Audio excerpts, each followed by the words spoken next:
kita di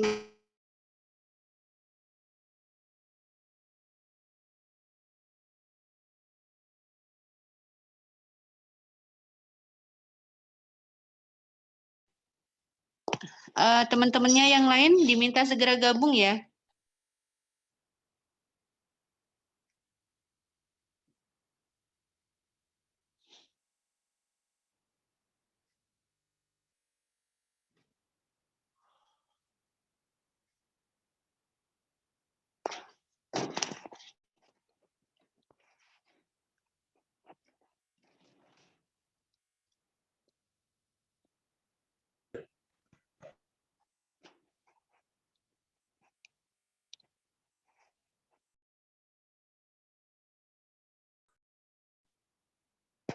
Baik, hari ini kita akan lanjut ke teknik perhitungan margin dan bagi hasil untuk akad pembiayaan.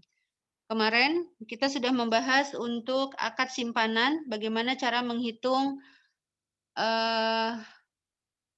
bagi hasil untuk akad mudharabah dan untuk akad wadiah yad domana.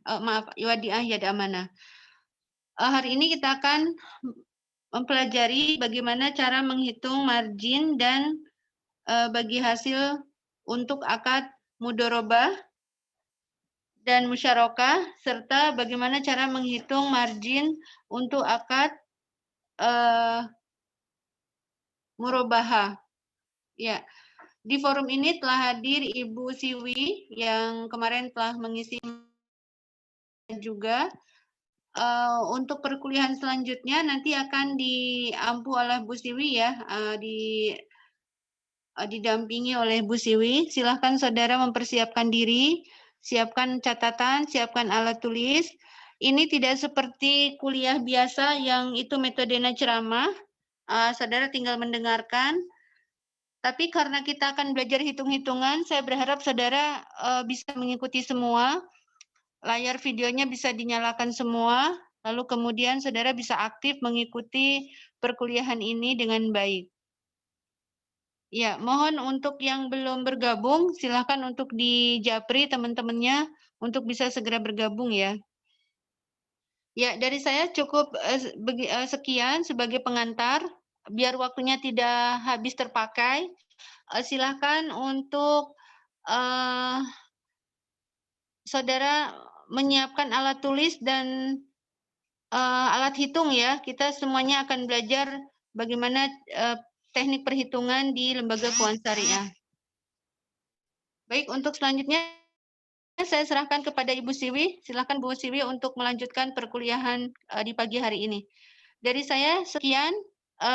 Saya izin untuk tidak mengikuti perkuliahan ini. Selamat untuk belajar. Mudah-mudahan dimudahkan Allah dalam saudara bertolabul ilmi. Ya, wassalamualaikum warahmatullahi wabarakatuh. Waalaikumsalam warahmatullahi wabarakatuh. Baik, terima kasih Bu Awang sudah mengantarkan saya untuk masuk kembali di kelas manajemen keuangan syariah. Untuk hari kedua materi dari saya.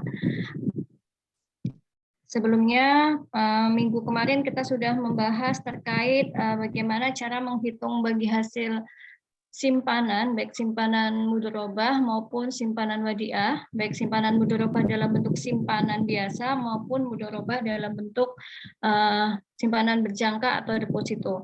Kemarin di akhir pertemuan saya sudah memberikan contoh kasus ya, kami minta untuk teman adik-adik untuk mencoba menghitung sendiri berapa sih bagi hasil nasabah ketika memiliki tabungan dan deposito di bank sebesar yang kemarin saya sampaikan ya. Mungkin untuk menghemat waktu untuk bagi hasil simpanan kita cukupkan ya, insya Allah adik-adik udah paham, semoga adik-adik sudah paham dengan apa yang saya sampaikan kemarin.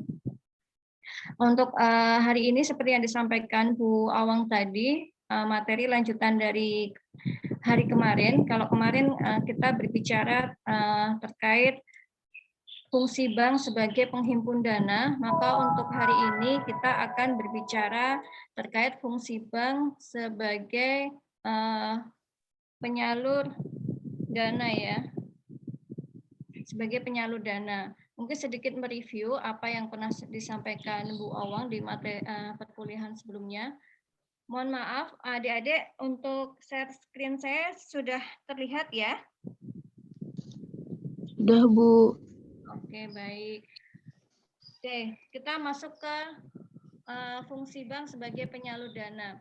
Ada beberapa jenis prinsip akad di dalam produk penyaluran dana ini yang akan kita bahas di hari ini, yaitu ada prinsip jual beli dan yang kedua ada prinsip bagi hasil. Untuk prinsip jual beli sendiri ada murabahah, istisna, salam, dan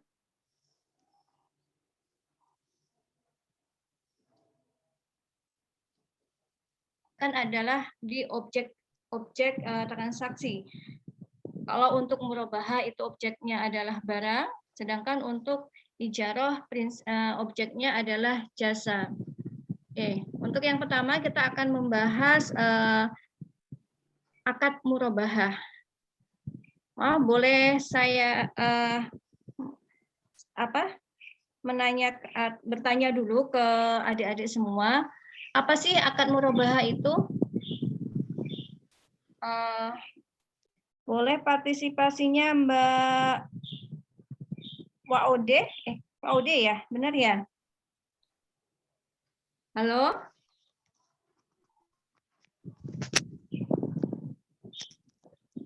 Halo?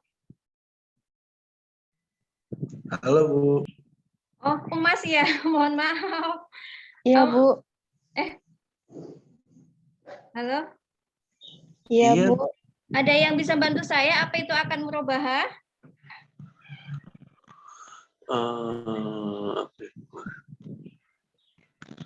Akad murabahah.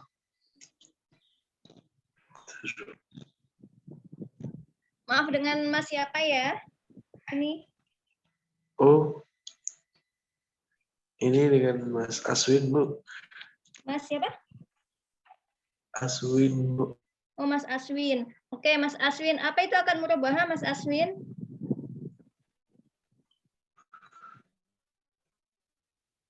Harus jelasinnya harus gimana, Bu? Maksudnya teliti atau simpel? Enggak, yang sepemahaman Mas Aswin aja. Apa sih akad murabahah itu? Biar nanti kita lebih paham lagi. Akan merubah itu kayak perjanjian jual beli antara bank, Bu, dengan nasabah.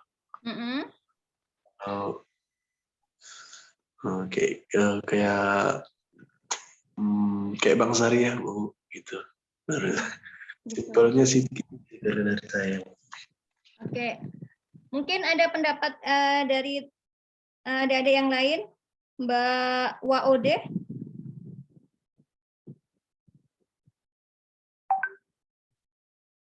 Halo. Iya, Bu. Itu antara jual beli antara bank dan nasabah.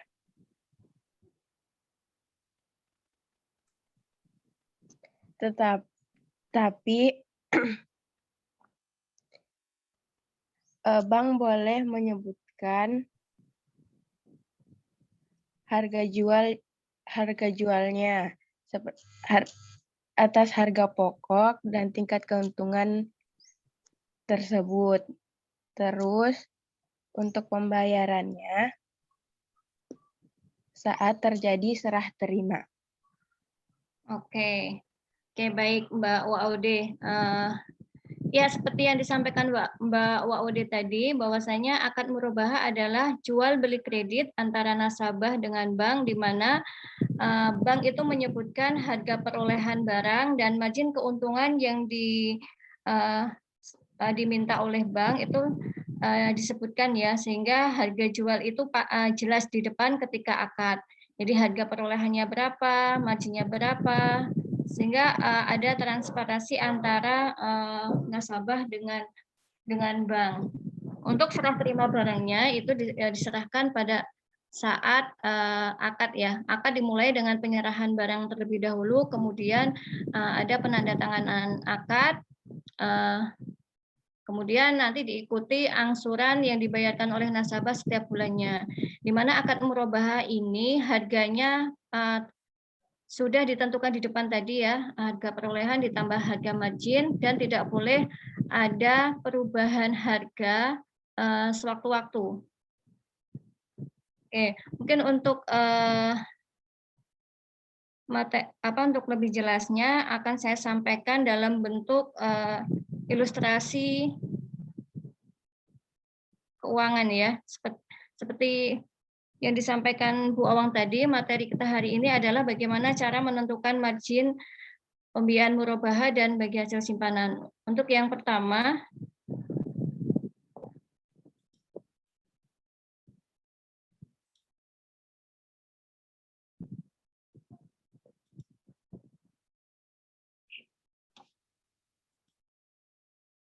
untuk yang pertama terkait dasar penentuan margin.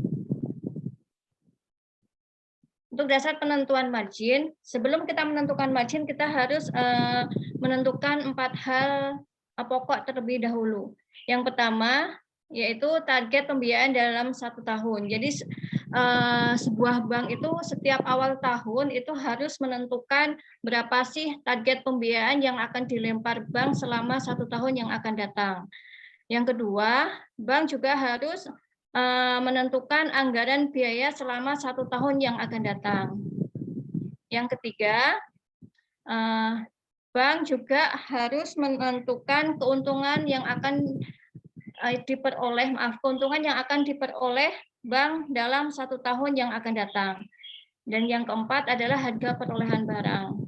Jadi semua ini poin 1 sampai dengan poin 3 itu harus dirumuskan oleh sebuah lembaga keuangan atau bank itu di setiap awal tahun, sehingga ini sebagai dasar bank itu memberikan margin kepada nasabah ya. Jadi jangan sampai bank itu tidak memiliki 3 komponen di atas ya, karena kalau bank tidak memiliki 3 komponen di atas, maka bank tidak bisa menentukan berapa sih margin yang akan kita jual kepada nasabah untuk setiap pembelian barang.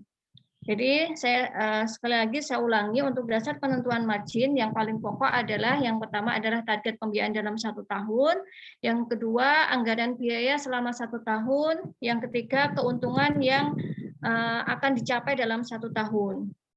Kemudian untuk menghitung harga jual sendiri itu rumusnya harga perolehan barang ditambah cost recovery ditambah keuntungan. Nah, untuk rumus cost recovery sendiri itu adalah harga perolehan barang dibagi target pembiayaan selama 1 tahun dikali anggaran biaya dalam 1 tahun ditambah keuntungan. Saya ulangi, untuk menghitung harga jual barang baik secara tunai maupun secara kredit, rumusnya adalah harga perolehan barang ditambah cost recovery ditambah keuntungan.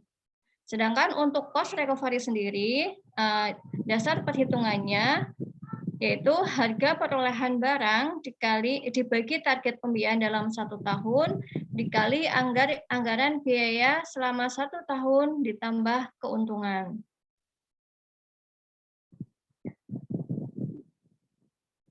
Oke, sebagai contoh, target pembiayaan sebuah bank dalam 1 tahun sebesar 10 miliar. Anggaran biaya dalam 1 tahun sebesar 500 juta. Keuntungan yang ditentukan oleh bank dalam 1 tahun, keuntungan yang ditentukan bank sebesar 5% dari harga perolehan. Selanjutnya, harga perolehan barang sebesar 10 juta. Berapakah marginnya dan berapakah harga jualnya? Sebelum kita menghitung margin, kita terlebih dahulu menghitung cost recovery. Cost recovery itu adalah biaya dana yang digunakan untuk menutup biaya operasional. Jadi kenapa rumusnya itu dikalikan anggaran biaya operasional dalam 1 tahun. Di sini bisa kita hitung untuk cost recovery dari kasus di atas, yaitu 10 juta, tadi 10 juta adalah harga perolehan barang, dibagi 10 miliar. 10 miliar adalah target pembiayaan dalam 1 tahun. Dikalikan 500 juta. 500 juta adalah anggaran biaya dalam 1 tahun. Hasilnya 500.000. Jadi untuk harga perolehan sebuah barang seharga 10 juta itu, bank memiliki cost recovery sebesar 500.000. Kemudian untuk menghitung margin, untuk menghitung keuntungan, tadi di atas sudah saya sampaikan bahwasanya bank itu menentukan keuntungan sebesar 5% dari harga perolehan. Berarti keuntungan bank itu 5% dikalikan 10 juta. Hasilnya 500.000. Sehingga margin bank itu sama dengan 500.000 dari cost recovery ditambah keuntungan yang ditentukan bank sebesar 5% tadi, yaitu sebesar 500.000, hasilnya margin yang diperoleh bank itu sebesar 1 juta. Sampai di sini ada yang belum jelas, mungkin ada yang mau ditanyakan?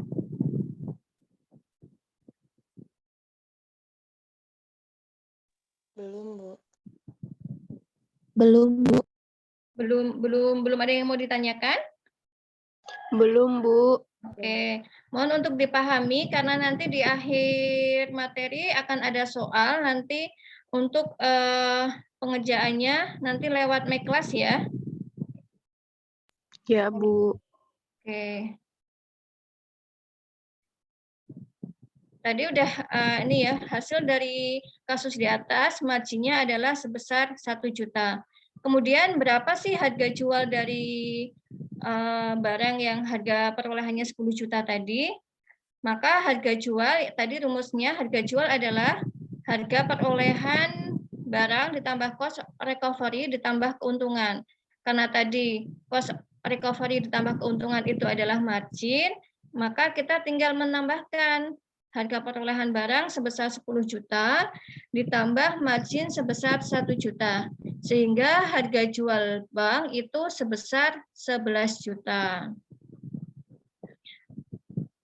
Oke, bagaimana ketika pembelian dilakukan secara kredit atau murabahah? Untuk pembelian barang atau jasa, sekali lagi saya ulangi bahwasanya sebenarnya antara murabahah dan ijaroh itu sebenarnya sama. Kedua-duanya sama-sama akad jual beli. Yang membedakan hanya kalau murabahah adalah jual beli dalam bentuk barang, sedangkan kalau untuk ijaroh adalah jual beli di mana objeknya berupa jasa. Oke. Tadi kembali ke laptop. Untuk pembelian barang atau jasa secara kredit, biasanya penjual atau bank dalam hal ini selaku penjual akan menentukan keuntungan lebih besar dibandingkan pembelian secara tunai.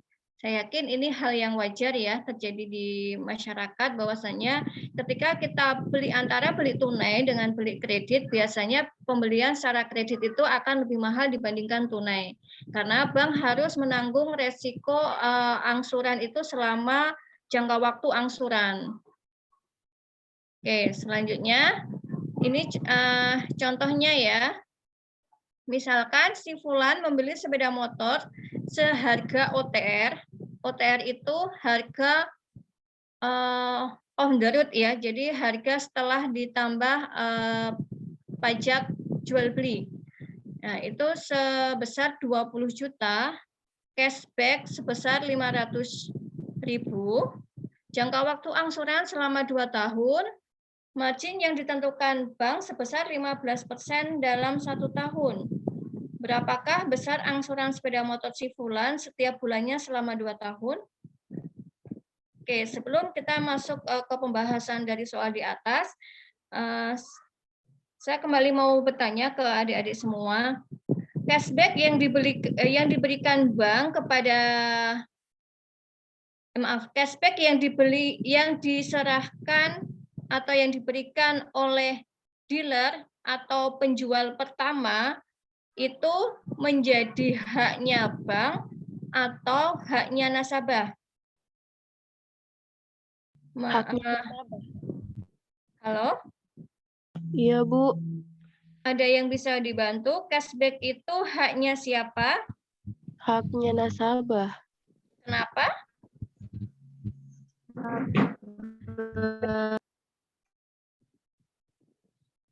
Halo, putus-putus.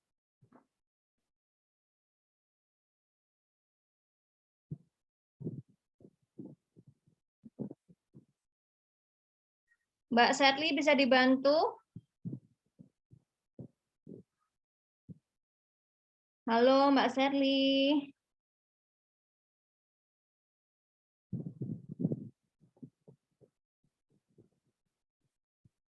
Halo, Mbak Serly.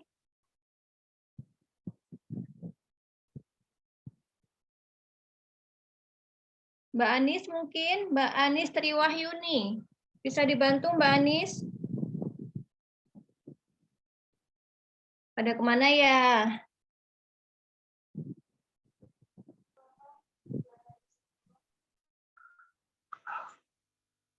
Halo Bu. Mas Aswin. Oke, Mas Aswin ya. Kayaknya ini yang on di antara ber-20 ini hanya Mas Aswin ya. Sama Mbak Waude. Yang lainnya kayaknya masih pada tidur nih. Oke, Mas Aswin. Cashback itu hanya siapa Mas Aswin? Kata Waude tadi haknya nasabah Bu. Kenapa hanya nasabah? Kenapa bukan haknya bank? Kan yang beli pertama bank. Oh iya.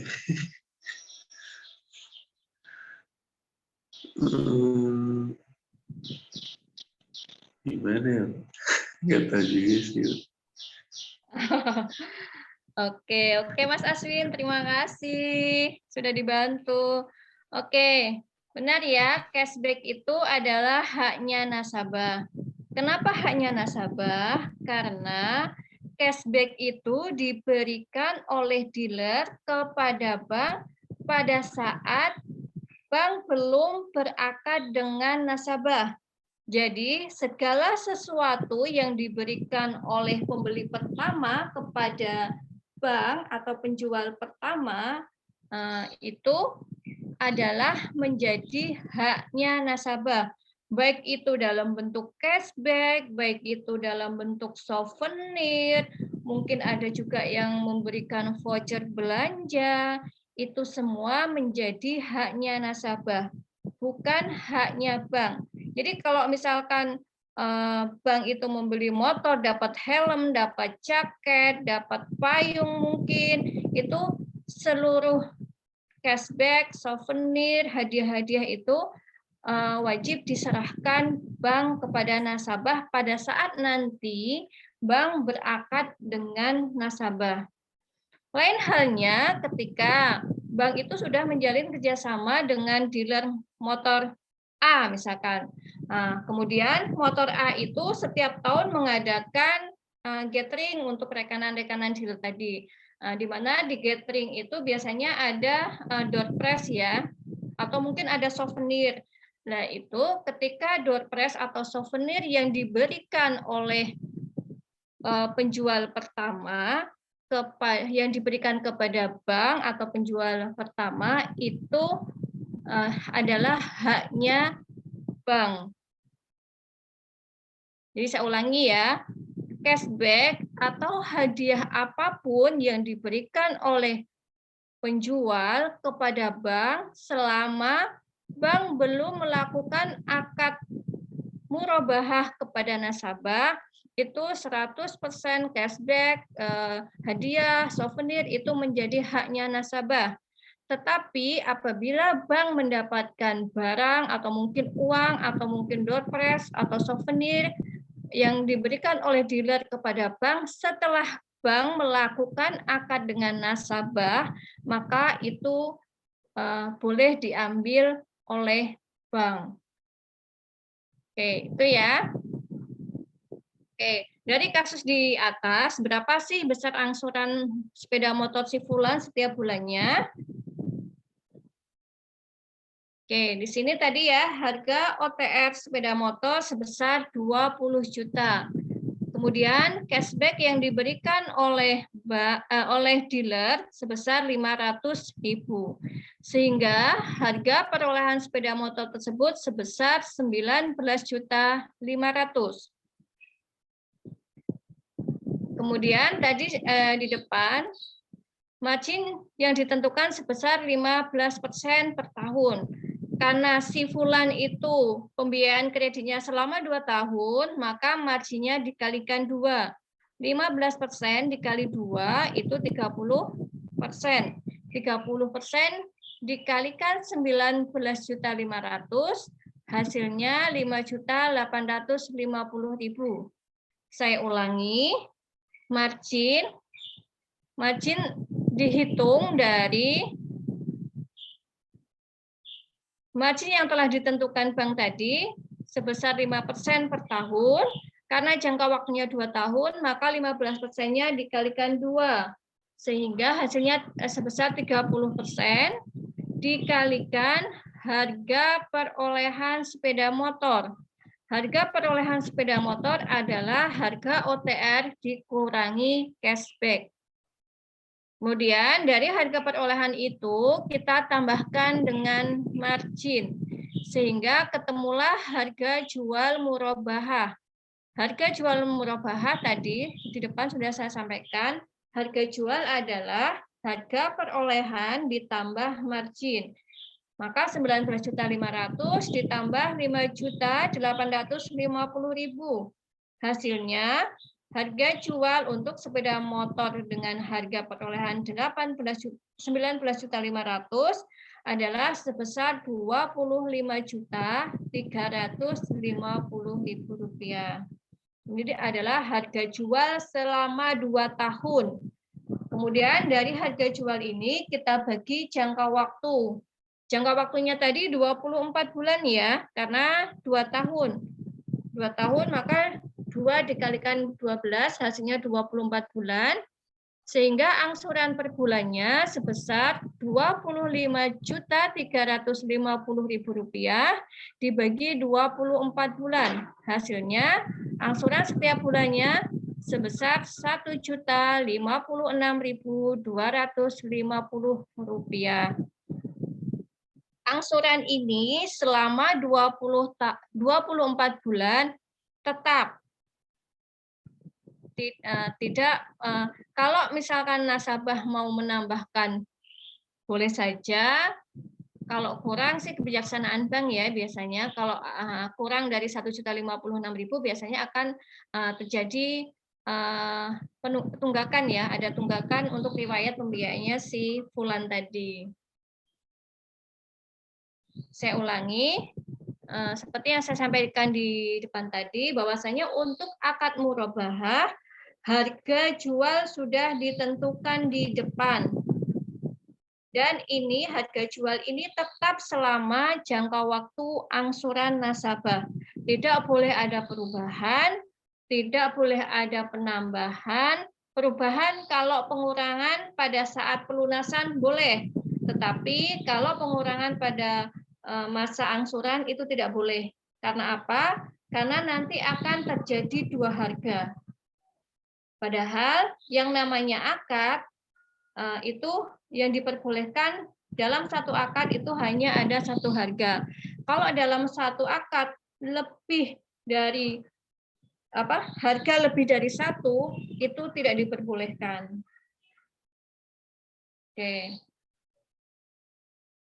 Oke, sampai di sini ada yang mau ditanyakan, adik-adik?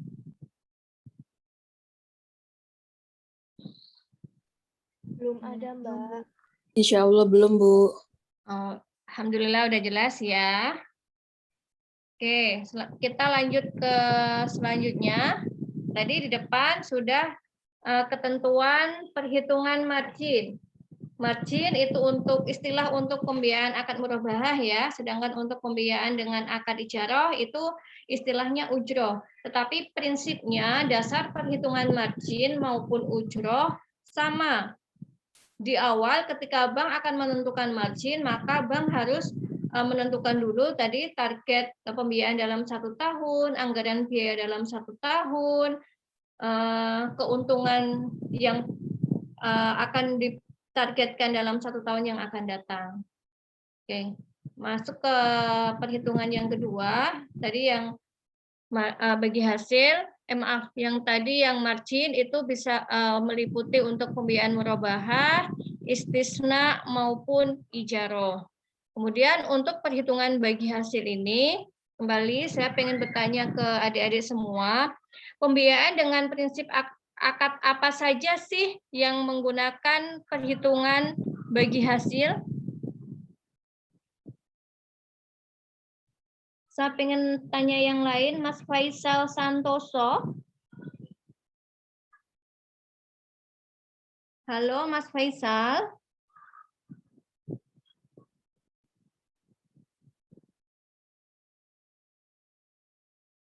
Halo. Mas Ilham. Mas Ilham.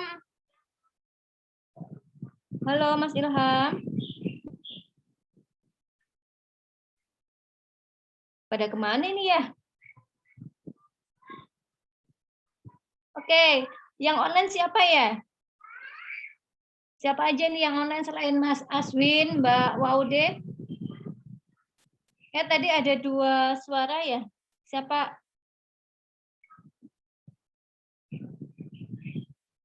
Masa saya nanya ke Mbak Waude sama Mas Aswin lagi? Musyarakah dan mudarobah bukan, Mbak? Halo? Gimana? Akad musyarakah dan mudarobah bukan. Oke, Mbak Nur Hidayah ya? Nurdiah, bukan Oh, Nurdiah. Oh ya, Mbak Nurdiah Ambarwati. Oke ya, betul ya, betul apa yang disampaikan Mbak Nur tadi ya. Untuk akad yang menggunakan prinsip bagi hasil itu ada 2, yaitu akad mudharabah dan akad musyarakah. Oke, apa sih bedanya akad mudharabah dan akad musyarakah? Ada yang bisa bantu?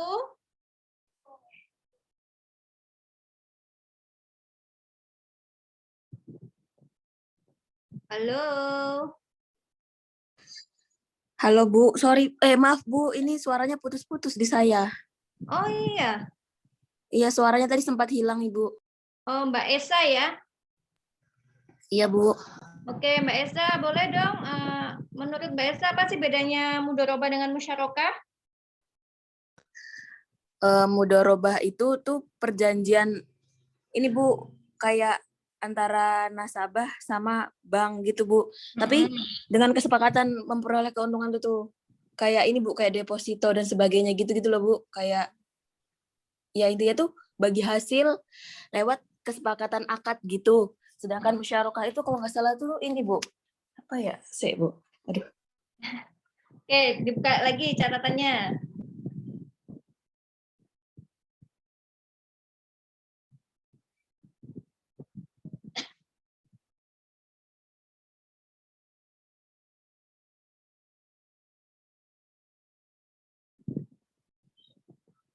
Mungkin dari Ibu bisa bantu Bu, maksudnya bantu menambahkan. Oke, udah cukup Mbak Esa? Iya, cukup. Oke, baik. Apa sih bedanya akad mudharabah dengan akad musyarakah? Bedanya adalah, maaf ya, kita harus membedakan saat ini kita pembahasannya di sisi penghimpunankah atau penyalurankah? Kalau dari sisi penghimpunan sudah kita sampaikan di minggu kemarin ya, untuk penghimpunan dengan akad mudharabah itu bagi hasil juga, cuma dasar perhitungannya adalah dari keuntungan bersih bank ya.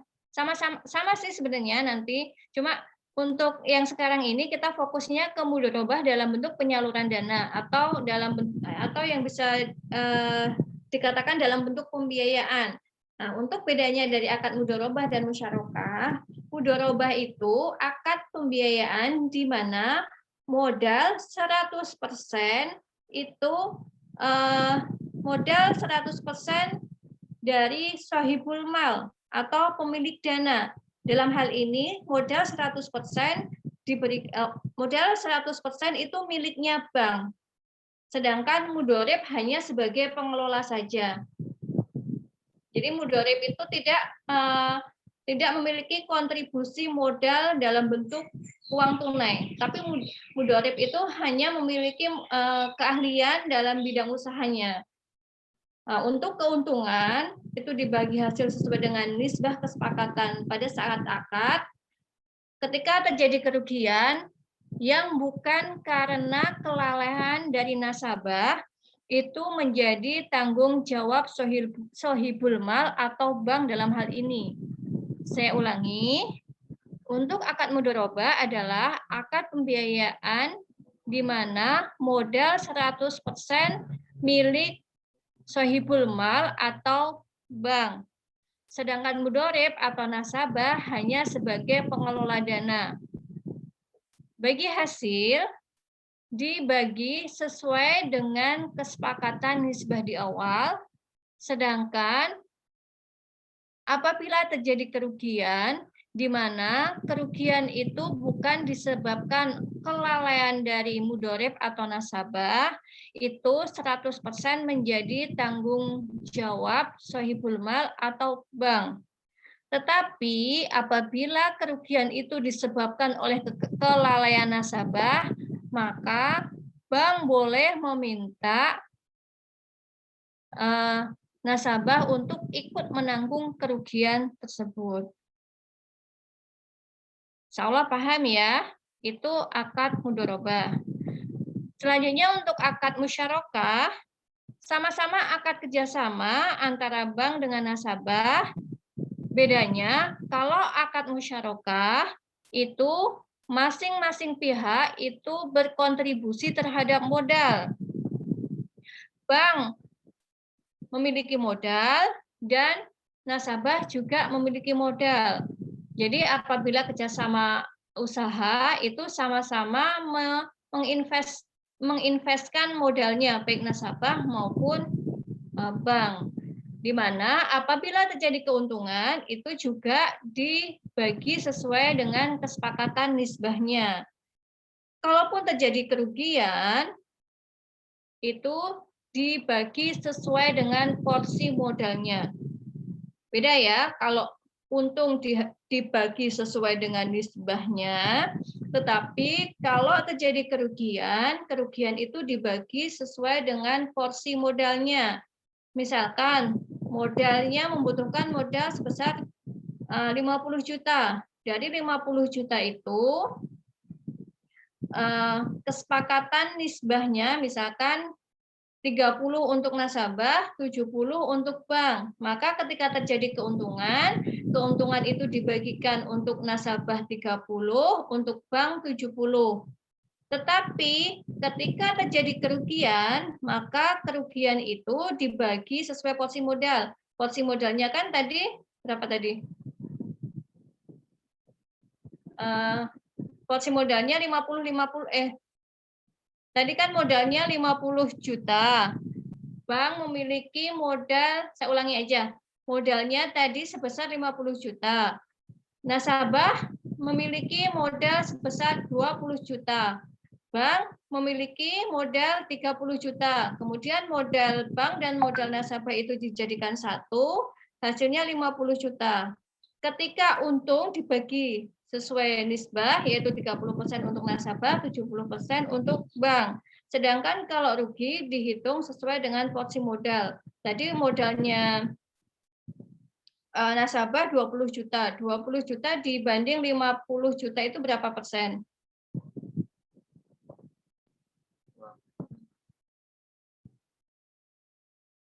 Sekitar 30% ya, maka kerugian dibagi 30% untuk nasabah dan 70% ditanggung oleh bank. Oke, saya ulangi ya. Perbedaan mudharabah dengan musyarakah. Mudharabah adalah akad syirkah atau akad kerjasama antara bank dengan nasabah, di mana bank sebagai pemodal utama atau 100% modal milik bank, dan nasabah hanya sebagai pengelola. Sedangkan musyarakah, bank dan nasabah sama-sama berkontribusi terhadap modal, sama-sama menyetorkan modalnya. Oke, kita masuk ke contoh. Contohnya, Agus adalah produsen batu bata. Agus mendapatkan orderan batu bata sebanyak 1 juta batu bata dengan kebutuhan modal untuk produksi batu bata sebanyak 1 juta tadi sebesar 500 juta. Dari 1 juta batu bata itu dijual Agus sebesar 1.000 per batu bata. Untuk saat ini, Agus hanya memiliki modal sebesar 200 juta. Agus mengajukan pembiayaan untuk tambah modal ke bank. Akad apakah yang digunakan untuk memenuhi kebutuhan modal Agus? Oke, ada lagi yang bisa bantu saya dari kasus di depan? Akad apa yang pas untuk pembiayaan Agus ini? Akad musyarakah. Oke, betul Mbak Nur. Akad yang digunakan adalah akad musyarakah. Karena Agus sudah memiliki modal 100 juta. Agus tinggal kurang 300 juta ya. Jadi di sini modal nasabah atau Agus sebesar 200 juta dan modal bank sebesar 300 juta. Kemudian dari akad di depan itu kesepakatan nisbah antara bank dengan nasabah itu sebesar 65% untuk bank dan 35% untuk nasabah. Berapa sih bagi hasilnya? Oke, tadi kebutuhan modalnya sebesar 500 juta, modal Agus 200 juta. Sehingga modal bank sebesar 300 juta. Nisbah yang disepakati tadi 65% untuk 65% untuk Agus dan 35% untuk bank. Harga jual batu bata tadi ya, batu batanya sebanyak 1 juta batu bata. Harga jual batu batanya per satuannya itu sebesar 1.000. Maka 1.000 dikalikan 1 juta, hasilnya 1 miliar. Itu harga jual. Maka keuntungannya berapa? Keuntungannya adalah harga jual batu bata dikurangi modal. Modalnya adalah 500.000, sehingga keuntungan yang diperoleh untuk proyek pembuatan 1 juta batu bata adalah senilai 500 juta. Kemudian berapa bagi hasil Agus? Bagi hasil Agus adalah 65% dikali 500 juta, hasilnya 325 juta. Dan bagi hasil bank diperoleh dari 35% dikalikan 500 juta, yaitu sebesar 175 juta. Oke, sampai di sini ada yang mau ditanyakan?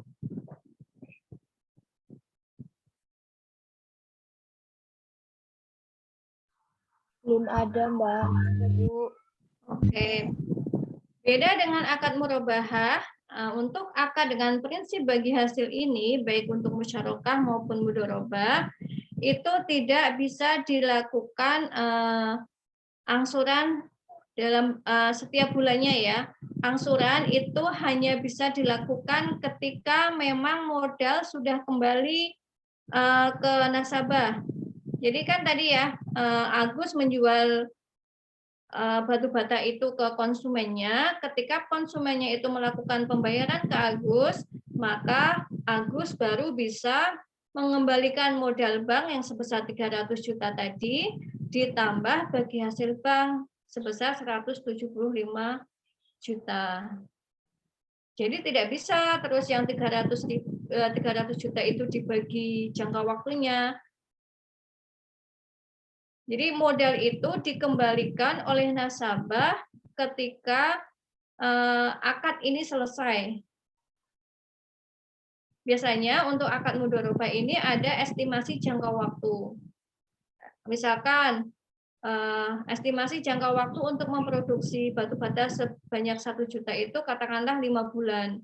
Maka jangka waktunya 5 bulan.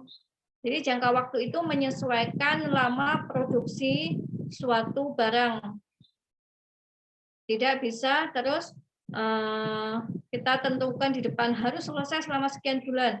Nah, itu tidak bisa ya, itu harus ada kesepakatan antara bank dengan nasabah.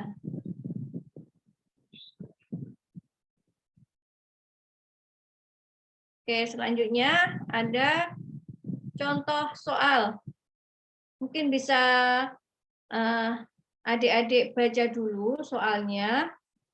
Ini nanti akan menjadi kuis untuk adik-adik semua, nanti akan menjadi penilaian. Ini nanti akan saya sampaikan ke Bu Awang untuk di-share di My Class. Sebelum adik-adik mengerjakan, mungkin dipahami dulu soalnya. Kalau ada yang belum jelas, baik belum jelas dari soalnya atau belum jelas dari apa yang saya sampaikan di depan tadi, silahkan kalau ada yang mau bertanya.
Oke, ada yang mau ditanyakan terkait soal yang tadi saya share untuk soal pembiayaan murabahah dan syirkah?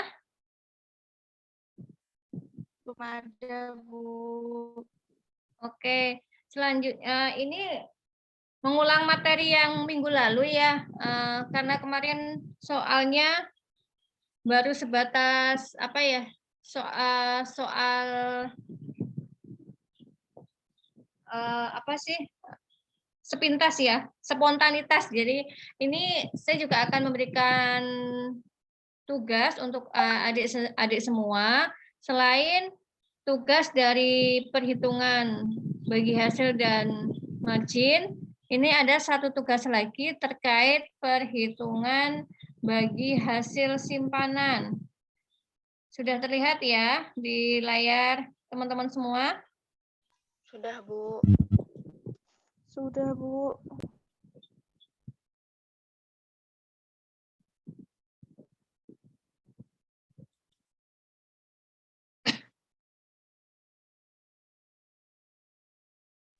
Sudah, Bu. Oke, silakan dibaca, dipahami dulu untuk soalnya ini. Sebelum nanti Bu Awang share di My Class, mungkin kalau ada yang belum jelas, bisa ditanyakan di kelas hari ini.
Halo.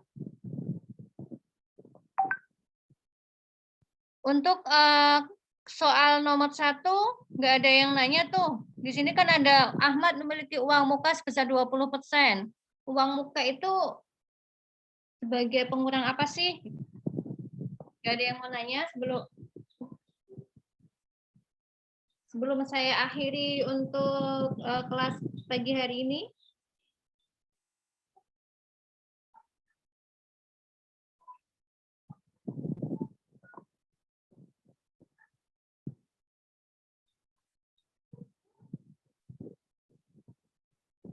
Oke, kayaknya teman-teman udah paham semua ya. Oke, silakan. Itu bagaimana, Bu? Ya, gimana Mbak?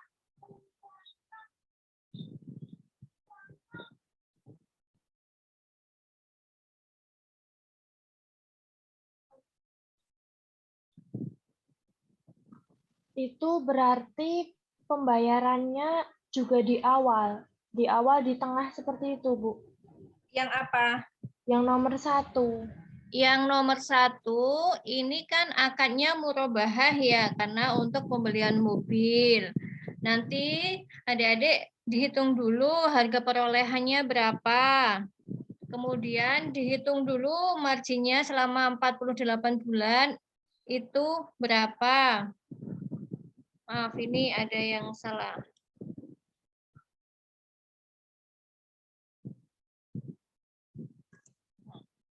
Jadi pertama dihitung dulu harga perolehannya berapa, kemudian dihitung marginnya berapa selama 48 bulan atau 4 tahun, kemudian dihitung uang mukanya berapa. Uang muka 20% dari harga perolehan. Berarti nanti untuk menghitung harga jual, adik-adik harus harga perolehan dikurangi uang muka terlebih dahulu, baru dihitung harga jual kreditnya. Terkait akad murabahah ini, saya sampaikan bahwasanya uang muka itu diserahkan nasabah pada saat akad. Jadi tahapan untuk akad murabahah ini, nasabah melakukan pemesanan barang ke bank, kemudian bank memberikan barang pesanan nasabah tersebut. Setelah barang itu dikirim oleh penjual ke bank, baru bank berakad dengan nasabah. Jadi uang muka barang itu diserahkan pada saat penandatanganan akad. Uang muka tidak boleh diserahkan pada saat nasabah baru sebatas melakukan pemesanan. Uang muka hanya boleh diserahkan nasabah kepada bank pada saat terjadinya akad pembiayaan. Oke, saya ulang ya. Tahapan pertama untuk soal nomor 1, adik-adik menentukan dulu harga perolehannya berapa. Kemudian menentukan dulu menentukan dulu uang mukanya berapa. Kemudian menentukan berapa margin selama 48 bulan. Baru nanti teman-teman bisa menghitung harga jualnya. Jangan lupa harga jual itu dihitung dari harga perolehan dikurangi uang muka, baru ditambahkan margin.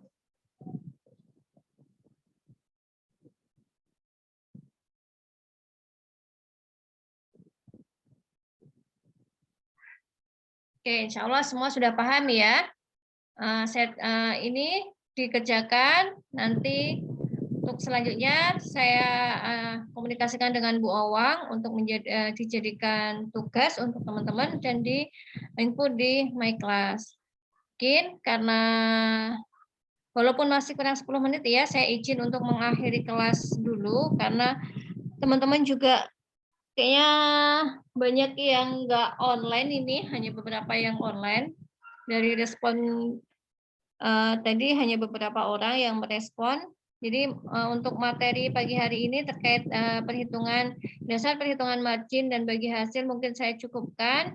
Kita ketemu lagi insya Allah minggu depan, pertemuan terakhir dengan saya untuk membahas terkait rasio kesehatan bank. Bagaimana sih untuk menilai sebuah bank itu dikatakan sehat? Itu nanti ada beberapa rasio kesehatan bank dan lembaga keuangan. Ada rasio kecukupan modal, ada likuiditas, ada pembiayaan bermasalah, ada rasio manajemen dan kepatuhan syariah. Insya Allah kita ketemu lagi minggu depan. Mohon maaf apabila dalam penyampaiannya ada kekurangan dan ada kesalahan. Semoga diberikan kemudahan untuk adik-adik semua menyerap ilmu dari apa yang saya sampaikan hari ini dan semoga bermanfaat untuk adik-adik semua. Dari saya cukupkan. Assalamualaikum warahmatullahi wabarakatuh. Waalaikumsalam Waalaikumsalam. warahmatullahi wabarakatuh. Terima kasih, Bu. Sama-sama. Terima kasih, Bu.